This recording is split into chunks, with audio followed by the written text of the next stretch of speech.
ఈ రోజుకి కూడా సూపర్ 6 సూపర్ 7లో భాగంగా ఆయన చెప్పిన మేనిఫెస్టోలో ప్రామిస్లుగా ఆడబిడ్డ నిధి ఏమైంది,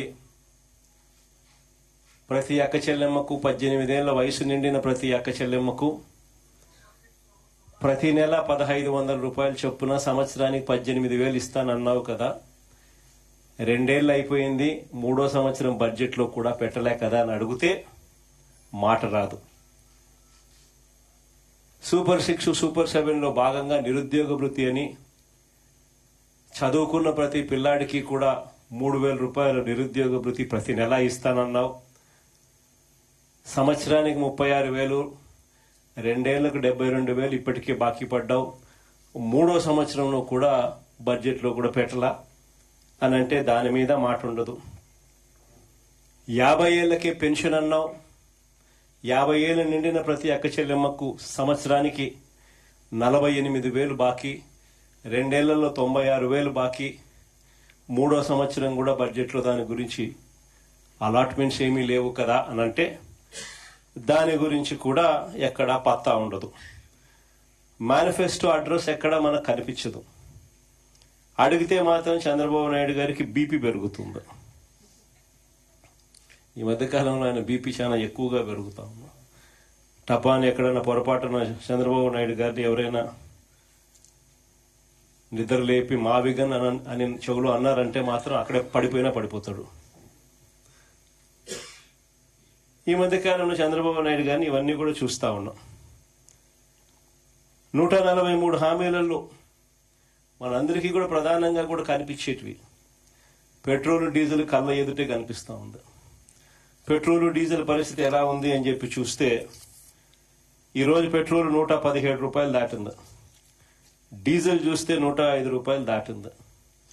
ఈ పెట్రోల్ ఈ డీజిల్ను చంద్రబాబు నాయుడు గారు ఎన్నికల మేనిఫెస్టోలోనే పెట్టారు, అధికారంలోకి రాగానే పెట్రోల్ డీజిల్ రేట్లు తగ్గించేస్తాను అని. చంద్రబాబు నాయుడు గారు అధికారంలోకి వచ్చి 2 ఏళ్ళు అయిపోయింది, 3వ సంవత్సరం కూడా మొదలైంది. ఈరోజు పెట్రోల్ డీజిల్ విపరీతంగా బాదుడు కనిపిస్తా ఉంది. ఇప్పటికే పెట్రోల్ 117 రూపాయలు దాటింది, డీజిల్ 105 రూపాయలు దాటింది. ఇందులో స్టేట్ గవర్నమెంట్కి వచ్చే ట్యాక్సుల రూపేణా వచ్చే సొమ్మే పెట్రోల్ మీద 31 రూపాయ 62 పైసలు, డీజిల్ మీద 23 రూపాయల 46 పైసలు. ఒక్క పెట్రోల్ డీజిల్ మీద మాత్రమే రాష్ట్ర ప్రభుత్వానికి వచ్చే ఆదాయం. సెంట్రల్ గవర్నమెంట్కి వచ్చే ఆదాయం పెట్రోల్ మీద 11 రూపాయల 90 పైసలు అయితే డీజిల్ మీద 7 రూపాయల 80 పైసలు. మరి ఈరోజు 117 రూపాయలు పెట్రోల్ కనపడుతుంది, 117 రూపాయల 10 రూపాయి, డీజిల్ 105 రూపాయల 10 రూపాయి.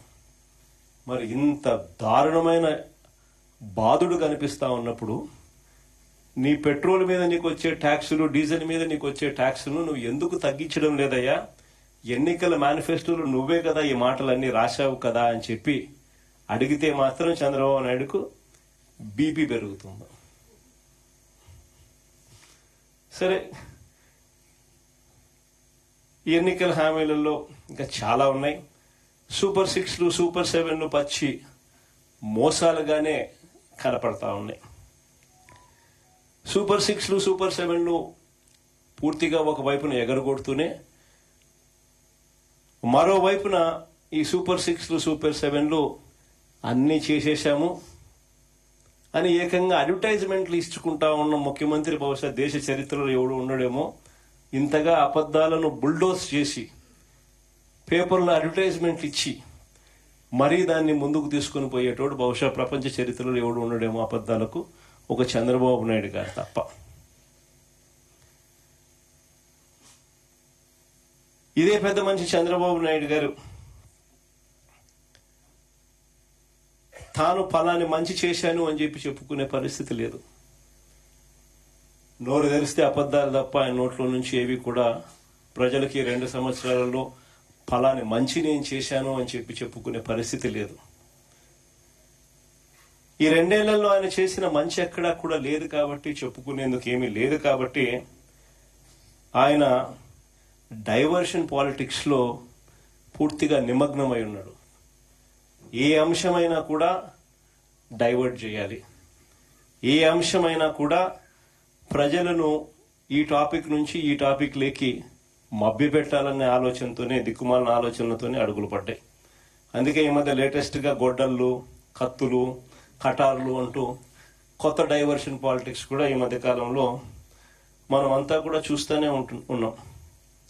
నిజంగా ప్రజలందరూ పిచ్చోళ్ళని చంద్రబాబు నాయుడు అనుకుంటున్నాడు, కానీ ప్రజలు చాలా తెలివైన వాళ్ళు, ప్రజలు చాలా చైతన్యవంతులు.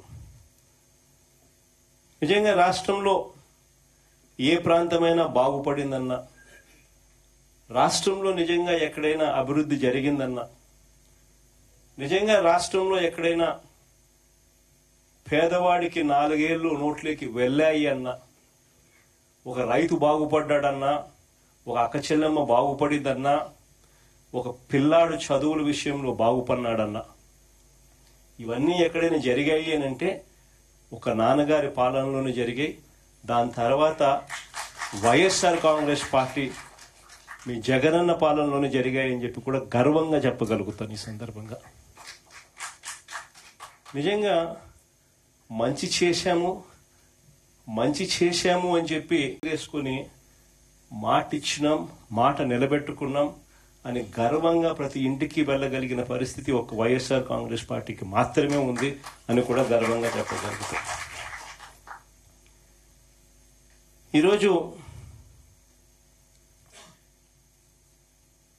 ఇన్ని మోసాలు, ఇన్ని అబద్ధాలు, ఇన్ని అరాచకాలు ప్రజలకు వివరించేందుకు చంద్రబాబు నాయుడు గారి 2 సంవత్సరాల పాలన పూర్తయిన నేపథ్యంలో ప్రజలను జాగృతి పరిచేందుకు ఒక బుక్లెట్ను కూడా రిలీజ్ చేస్తా ఉన్నాం. ఇది చంద్రబాబు నాయుడు గారి వెన్నుపోటుకు 2 ఏళ్ళు అని చంద్రబాబు నాయుడు గారి మీద బుక్లెట్. ఇందులో ఆయన సూపర్ 6లు, సూపర్ 7లు ఏ రకంగా ఆయన మోసం చేశాడు దగ్గర నుంచి, ఏ రకంగా ఫీజు విద్యా దీవెన, వసతి దీవెన వంటి కార్యక్రమాలతో ఎలా పిల్లలను రోడ్ల మీదకి తీసుకొచ్చాడు అన్న పరిస్థితుల నుంచి, ఆరోగ్యశ్రీ పరిస్థితి, విద్య, వైద్య, వ్యవసాయం ఏ రకంగా కుప్పకూలిపోయింది, అక్క చెల్లెమ్మలు జీవితాలు ఎలా చీకటిమయం అయిపోయాయి, ఇటువంటి అన్ని విషయాలతో పాటు ఆయన దుర్మార్గాలు, ఆయన దౌర్జన్యాలు, ఆయన అవినీతి అన్నీ కూడా ఈ పుస్తకంలో క్లుప్తంగా ఏ ఒక్కరికైనా కూడా అర్థమయ్యే భాషలో ఈ బుక్లెట్ అనేది రూపొందించడం జరిగింది. ఇందులో ఈ బుక్ కూడా మీ అందరికీ కూడా అందుబాటులోకి తీసుకొచ్చే కార్యక్రమం చేస్తా ఉన్నాం. QR కోడ్, డిజిటల్ కాపీలు ప్రతి కార్యకర్తకు కూడా చేరేలా మన పార్టీ వెబ్సైట్లో కూడా ఈ వివరాలన్నీ కూడా, ఈ బుక్ వివరాలన్నీ కూడా అందుబాటులోకి తీసుకొచ్చాం. వీటికి సంబంధించి క్షుణ్ణంగా కూడా మనమే చదువుకోవడమే కాకుండా మన పార్టీలో ఉన్న ప్రతి కార్యకర్తకు కూడా వీటి విషయాల మీద అవగాహన, ఈ 2 ఏళ్ల పాలన మీద ప్రతి అంశం మీద అవగాహన ఉండేట్టుగా ఈ పుస్తకాన్ని రూపకల్పన చేసి వారికి అందుబాటులోకి తీసుకొచ్చే కార్యక్రమం చేస్తా ఉన్నాం. ఇది వాళ్ళకి అందరికీ కూడా అందుబాటులోకి వెళ్లేలా మీరందరూ కూడా చర్యలు తీసుకోవాలి. చర్యలు తీసుకుంటూ ప్రజలకు చంద్రబాబు పొడిచిన వెన్నుపోట్లను, పోటు కూడా కాదు, వెన్నుపోట్లను